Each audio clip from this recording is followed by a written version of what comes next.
On vous souhaite la bienvenue à ericlatour.com. Dans quelques instants, on reçoit l'homme orchestre. Il est monteur, réalisateur, caméraman, idéateur, créateur. Bref, il a beaucoup de talent. Il est avec nous.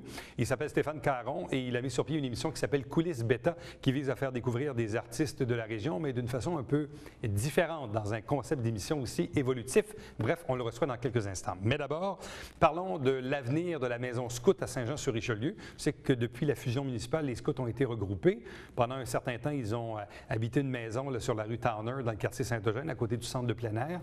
Et là, finalement, semble-t-il que le service des incendies disait qu'il y avait des risques. Ils peuvent entreposer leur truc là-bas, mais ils ne peuvent plus vraiment utiliser la maison. Ça fait quelques fois qu'ils se présentent au conseil. Il y a un nouveau conseil. Bref, on va parler un peu des enjeux liés au 5e groupe scout de Saint-Jean-sur-Richelieu.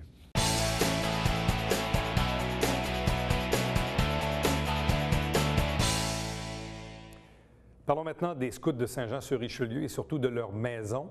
Maison située dans le quartier Saint-Eugène sur la rue Towner, mais il y a eu évidemment certaines difficultés au cours des dernières années, même dans les derniers mois. L'un des représentants s'est présenté au conseil municipal pour sensibiliser les élus à cette problématique. Bref, on va parler de cette question et des enjeux. Deux invités pour en parler. D'abord, Alain Provencher. Bonsoir à vous. Bonsoir. De même que Christian Lehoux. Bonsoir et bienvenue. Bonsoir.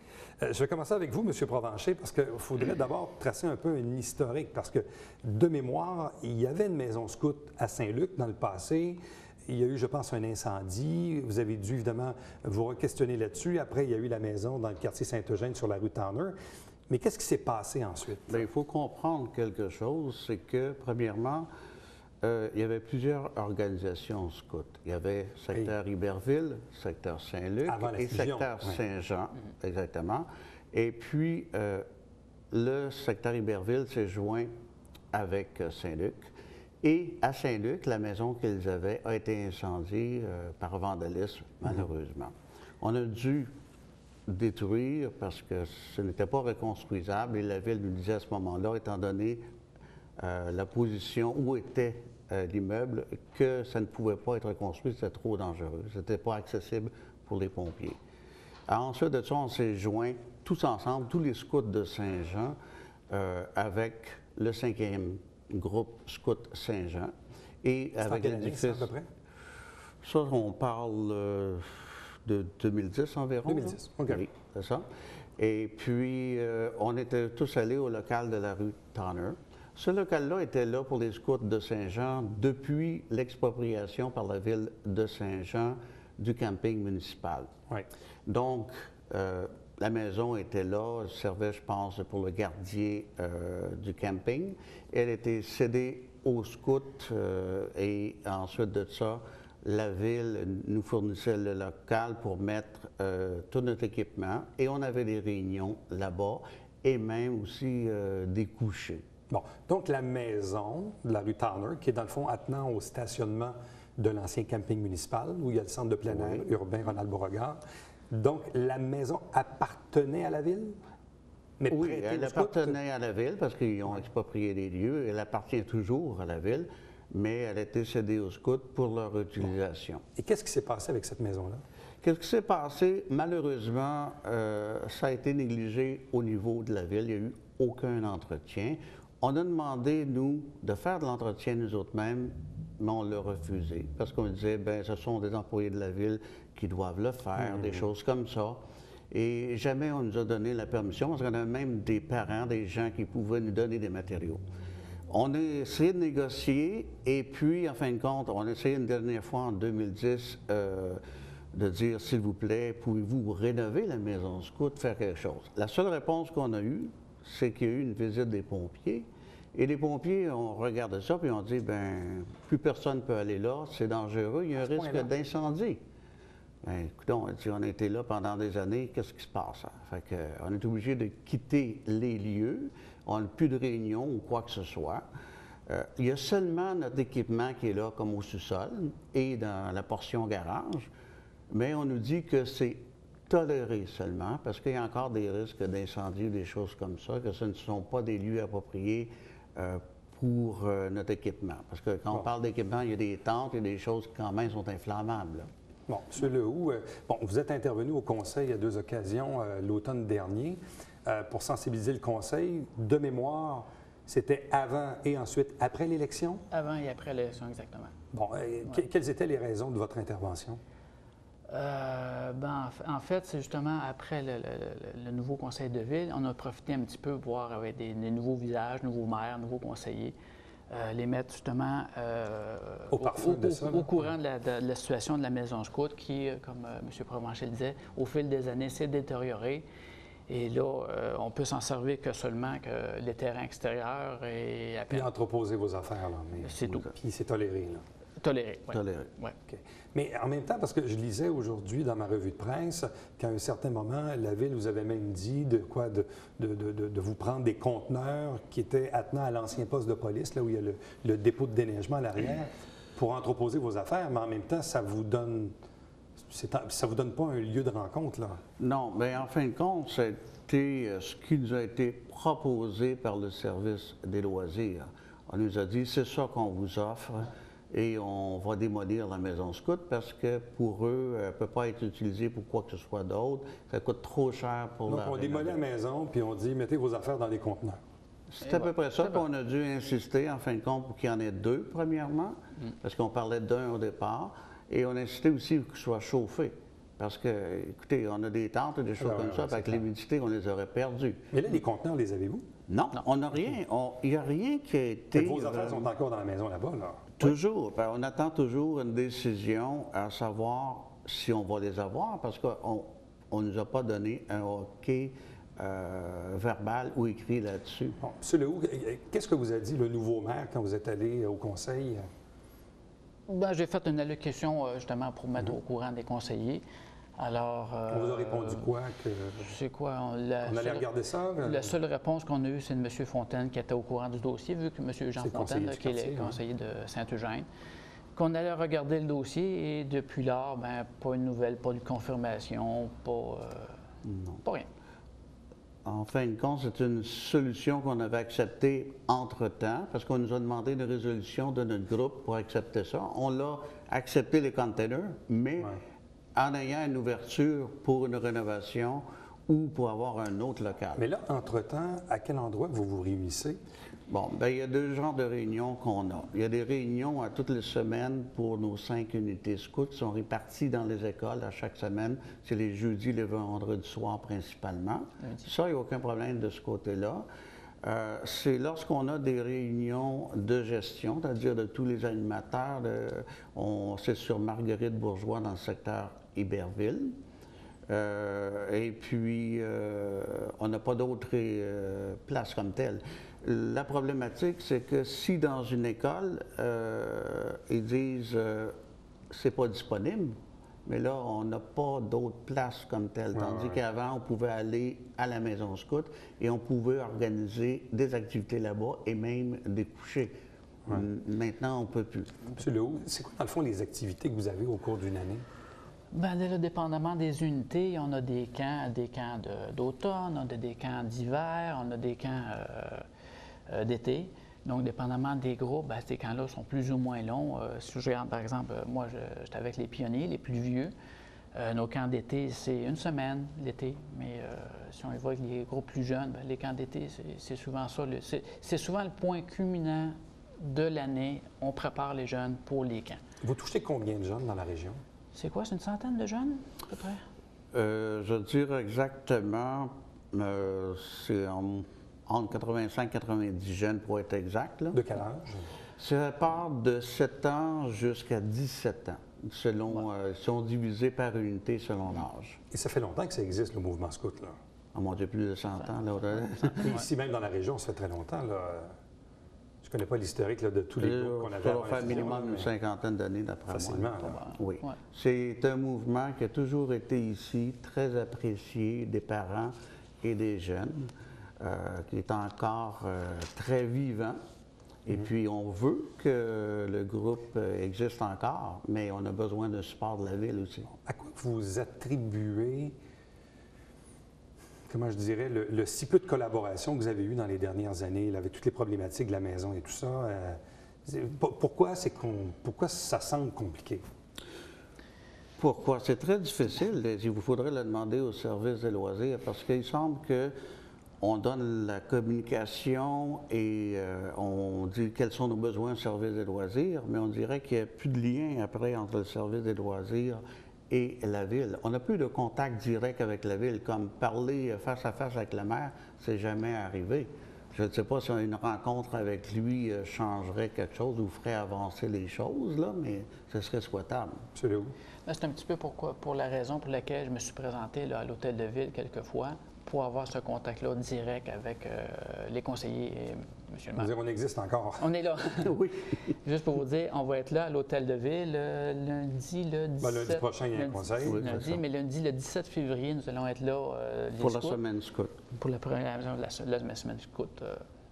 Bon, donc, vous avez l'intention, évidemment, de ne pas lâcher le morceau, de Absolument. continuer vos revendications et d'ultimement, dans le fond, ce que vous avez besoin, vous, c'est quoi? C'est d'un local, une maison? C'est quoi le besoin que vous avez? Bien, écoutez, ce serait un local décent pour mettre notre matériel qui soit très accessible. Oui. Et ensuite de ça, pour qu'on ait minimum une place pour nos gestions et pour quand même des réunions au cas où un local ne soit pas disponible. C'est ça. C'est une rencontre. Une maison scout, c'est important parce qu'on a pignon sur rue à Saint-Jean. C'est une organisation qui est importante pour la ville de Saint-Jean, puis on veut que ça continue. C'est un point de rassemblement, c'est Oui. un point de rencontre. Souvent, lorsque on part pour les camps d'été, ou par exemple, je vais parler pour les pionniers, quand on part pour les camps d'été, mais nos points de rencontre, c'est la maison scout. Même si on ne peut pas l'utiliser physiquement à l'intérieur, bien, c'est un point de rencontre, c'est un point de rassemblement.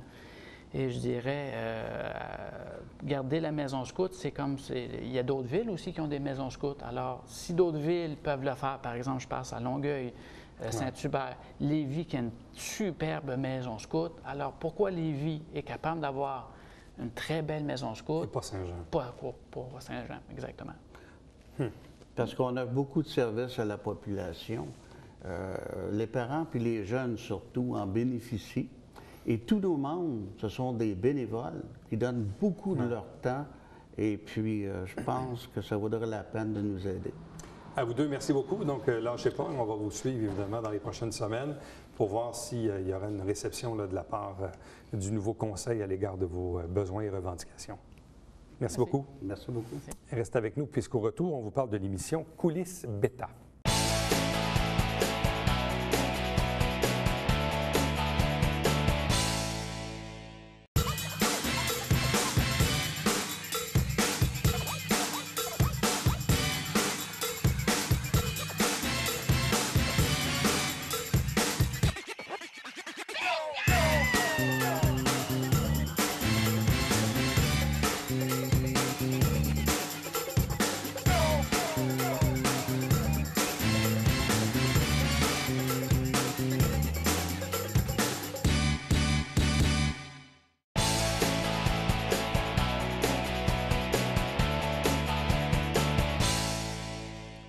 On vous parle maintenant d'une émission qui est à l'antenne ici à la télé du Richelieu depuis un certain temps. Elle s'appelle Coulisses Bêta. On a maintenant la version 2.5 qui est en ondes. Vous pouvez la retrouver évidemment sur notre site Internet ou encore en ondes directement au câble 9 à la télé du Richelieu. Le concepteur, idéateur, caméraman, monteur, réalisateur, c'est Stéphane Caron. Bonsoir et bienvenue.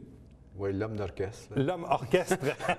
J'aime bien, ça résume tout. Ouais. En fait, c'est quoi comme projet d'émission? Parce que moi, j'ai eu l'occasion d'en regarder quelques-unes. Ça me fait plaisir. C'est ça. flyé, c'est spécial, c'est inédit. Ouais. C'est quoi l'idée derrière l'émission? Bien, dans le fond, c'est de suivre un peu le développement d'un acte artistique. Ça peut être dans la musique, ça peut être au théâtre, ça peut être dans toutes les formes d'art, mais régionalement. Il faut absolument que ça soit quelqu'un qui reste dans le Haut-Richelieu, qui est dans un processus de création, qui est en train de produire soit un album, soit faire une exposition, un vernissage, préparer un événement artistique. Jusqu'à présent, on a enregistré combien d'émissions? 12, 13 environ. On va tourner demain la 13e émission. Bon. J'espère que ça nous portera pas mal de chance. Mais ça se passe comment, le tournage? Ou qu'est-ce qui fait que vous choisissez un artiste plutôt qu'un autre? Comment se fait le travail de recherche avant d'arriver à la production? Bien, moi, je pense qu'il faut faut être à l'aise avec les gens. Donc, j'avoue que jusqu'à date, c'est pas mal des gens que je connais ou que je pense que je pourrais bien m'intégrer parce que quand même, on va chez les personnes, on va dans leur atelier, on va dans leur studio. Il y a comme une intrusion là, qui se fait. Donc, faut qu'on soit à l'aise quand même un peu. Là. Bon, moi, celle que j'ai vue, entre autres, qui m'a marqué, c'est celle avec le peintre, celui d'ailleurs qui est dans Roger Alexandre. Roger Alexandre, qui nous a légué la fresque qu'on a ici dans le Vieux-Saint-Jean. Bon, je connais Roger depuis très, très, très longtemps, mais je trouvais ça intéressant parce que Roger, on l'a déjà reçu ici en entrevue, mais ici, c'est un plateau de télé. Bon, c'est pas comme aller dans son atelier. Ce que je trouvais intéressant, et à la télé, il n'y en a pas beaucoup des émissions comme ça, mais où c'est l'invité lui-même qui parle. Parce qu'il n'y a pas un intervieweur qui est là, qui est en duplex avec lui. Donc, c'est la personne qui nous parle, dans le fond. C'est-à-dire que, oui, il y a des questions, mais elles sont coupées au montage. Oui, c'est ça. Donc, il faut absolument que la personne introduise la question dans sa réponse. Elle ne peut pas juste nous dire oui ou non. Parce qu'on ne peut pas rien faire avec ça. Donc, il faut absolument qu'elle introduise la question. Et à partir de ce moment-là, on peut voguer. Là. Bon, prenons le cas de l'émission de Roger Alexandre. Dans le fond, durant cette demi-heure-là, qu'est-ce qu'on a capté comme image? Qu'est-ce qu'on a fait dire à Roger Alexandre? Qu'est-ce que le montage a donné? Prenons cet exemple-là. Bien, Roger, je dirais que c'est un ratio d'à peu près un 6 à 7 pour 1. Dans notre jargon, ça veut dire qu'on a tourné 7 fois plus que ce qui le résultat final. Que le résultat final. Ça, j'inclus les photos, ce qu'on appelle les bridges, où ce qu'on voit les œuvres qui nous permettent, dans le fond, de passer d'une question à l'autre, puis d'effacer la question. Qu'est-ce qui est fascinant chez les artistes? Qu'est-ce qui est fascinant chez les artistes? Ouais. Bien, moi, dans le fond, c'est le rythme de vie. C'est le fait qu'ils s'assument. Ils ont décidé de vivre souvent pauvrement. Ouais. Puis ils ont décidé de vivre de leur art. C'est ça qui m'attire. Moi, dans le fond, c'est beaucoup plus... Dans le fond, c'est pratiquement un show philosophique, si je peux dire. Il faut qu'il y ait de l'émotion un peu. Là. C'est pas juste... bon, je vais être en vernissage à Sherbrooke du 10 octobre. C'est pas ça. C'est pas ça. En même temps, ça devient des émissions un peu intemporelles. Oui, tout à fait. Ouais. Une autre que j'ai vue, entre autres, c'est avec Gilles Gemme. Qui a longtemps été président d'Arto, mais et là, c'est un épisode où on est plus dans l'acting, là, si on veut. Oui, bien, c'est-à-dire que Gilles Gemme, lui, c'est vraiment un personnage multidisciplinaire, parce qu'il est auteur, il a fait de la mise en scène, il s'est occupé d'Arto. Arto Jazz, c'est sa création, d'une certaine façon. Donc, c'est quelqu'un qui aime vraiment les artistes, là, mais... avec un grand Sauf que dans l'épisode qu'on y voit, c'est de l'acting, là. Oui, bien, c'est parce que, d'une part, je pense que lui, on pourrait facilement faire un long métrage avec tout le matériel que j'ai tourné avec lui. D'ailleurs, je n'y ai pas dit, mais ça se pourrait qu'il y ait un épisode 2. Ah, OK. Qui sont les autres artistes que vous avez tournés jusqu'à présent? Eh bien, il y a Éric Nadeau, celui qui fabrique entre autres les robots. Là, il a fait les mitraillettes. Il y a comme musicien, il y a eu Robert Grenon. Oui. Vous avez fait un guitariste aussi? Gisèle Guibard. J'ai fait Bill Boquet, qui est Guillaume Martin Laval. Mais lui, dans le fond, c'est le compositeur. C'est aussi le chanteur. Ça, c'est un peu particulier parce que là, c'était vraiment un groupe. Là, il était 5 en répétition, puis moi, j'étais seul caméraman.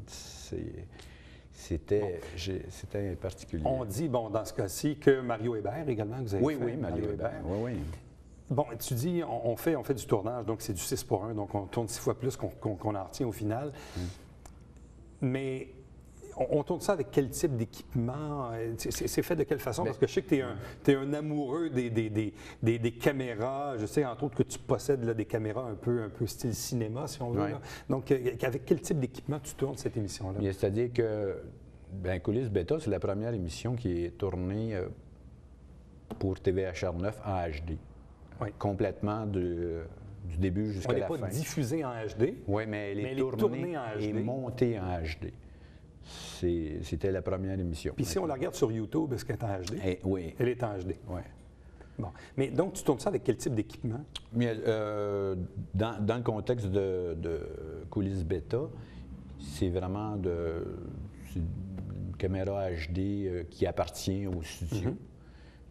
Mais toi, dans ta collection, c'est un peu comme un guitariste qui a plusieurs guitares. Ouais. Toi, évidemment, tu t'es fait plaisir dans la vie un jour. Tu t'es acheté je me suis acheté machine. je me suis acheté une Red qui est une caméra californienne. Mais tu fais quoi avec ça? Mais c'est plutôt des trucs esthétiques, là, si je peux dire, en guillemets. C'est surtout pour du vidéoclip ou de la fiction. Mais ça fait quand même assez longtemps que tu roules ta bosse dans le domaine, là. Ah, moi, ça fait 35 ans que je suis caméraman. Donc, tu en as vu de toutes les couleurs, ah, ben moi, toutes sortes de tournages. J'ai commencé comme assistant caméraman en 16 mm. La vidéo n'était pas là encore. Ouais. Mais disons, ça n'a pas pris de temps qu'elle est arrivée. Là. Puis là, après ça, j'ai vu tous les formats, 3/4 de pouce, Betacam, Mini DV, Devacam, XDcam, je les ai tous vus passer jusqu'à maintenant, le 4K. Bon. Et quel type de tournage as-tu fait en 35 ans de carrière? J'ai vraiment fait n'importe quoi. J'ai fait de la publicité, j'ai fait du vidéoclip en 16 mm, j'ai fait de la publicité en 35 mm, j'ai fait des séries télé. La seule affaire que j'ai pas fait, j'ai pas fait de sport dans notre genre. Dans le fond, moi, j'ai fait surtout du document culturel. Quasiment tout le temps, toute ma vie. Ça fait que Coulisses Bêta, c'est un peu un retour, même pas un retour, parce que j'ai toujours fait ce genre de document. Bon, j'étais à l'aise là-dedans. Parce qu'il y a deux sortes de caméramans. Il y a le caméraman qui exécute une commande, mais il y a le caméraman un peu comme toi qui vient établir un concept, une idée, une recherche, une réalisation, un montage. Donc, c'est multidisciplinaire. Ce n'est pas que la captation de l'image en tant que telle. C'est plus que ça. Oui. Bien, moi, je me dis un peu cinéaste, dans le fond. Je suis cinéaste, dans le sens que je vais chercher mes images, les images que j'ai besoin, je monte mes trucs moi-même. J'ai établi des façons de tourner pour donner l'impression qu'il y a plusieurs caméras qui sont impliquées alors qu'il y en a juste une. Mais Coulisses Bêta, en quelque part, est-ce que c'est pas un miroir de toi-même? Oui, parce que c'est une émission qui est en format quasiment bêta aussi, elle est toujours en train d'évoluer. C'est pour ça qu'on est en version 2.5. Ouais. Et c'est parce qu'il y a toujours un petit quelque chose qui évolue dans le générique. Il y a toujours une image qui se rajoute. C'est des artistes qui sont en évolution. Je pense qu'il faut que l'enveloppe soit aussi en évolution. Oui, parce qu'en quelque part, c'est une création, c'est une œuvre. Faire cette émission-là, c'est un peu ça, là. Oui, c'est flatteur. De laisser libre cours à son imagination, ce que te permet probablement une antenne comme celle-ci, là, où tu n'as pas les contraintes d'une chaîne privée. Je ne pourrais pas faire ça n'importe où. Tu veux une émission pour avoir des codes d'écoute à tout prix. On n'est pas dans cette dynamique-là. Donc, tu peux vraiment te laisser aller à... Mais c'est pour ça que... Un peu comme les artistes que tu filmes. Oui. Qui se laissent aller dans leur création. Là. Je veux dire, c'est ça, il y a comme un échange à ce niveau-là. Moi, j'essaie d'être aussi artistique, si je peux dire, que celui qui est devant la caméra. J'essaie de mettre du input à ma façon, avec mes connaissances. Ça donne une vitrine aux artistes de la région. Oui. Sans tomber nécessairement dans le piège que tu disais tantôt, d'une émission plus formelle, là, où on dit, bon, ben voici, il y a tel spectacle à telle heure, puis c'est correct d'en avoir. Là, mais, donc, ça diffère un peu des émissions auxquelles on est habitué. Oui, mais dans le fond, ce que moi, j'espère, c'est que le spectateur ait envie de connaître l'artiste en question et pas nécessairement d'acheter ses œuvres, mais plutôt de dire, bien, ce gars-là, j'aimerais ça le connaître, devenir mon ami. Et le voir dans son milieu. Oui, c'est... Ouais. Mais c'est vraiment... c'est vraiment enrichissant aussi de les fréquenter. Là. Tu sais, moi, je me fais Tu te gardes en même temps. Ah oui, c'est un plaisir de fréquenter ces gens-là. Bien, Stéphane, merci beaucoup. Donc, on invite les gens à regarder l'émission, évidemment, ici même sur les ondes du Câble 9, Télévision du Richelieu, ou si vous désirez regarder les émissions qui ont déjà été produites en format HD, donc sur YouTube, via notre site à tvhr9.com. Merci beaucoup. Ah, ça me fait plaisir. Bonne continuation. Hey, merci. Il ne faut pas lâcher. Restez avec nous. Au retour, le babillard quotidien.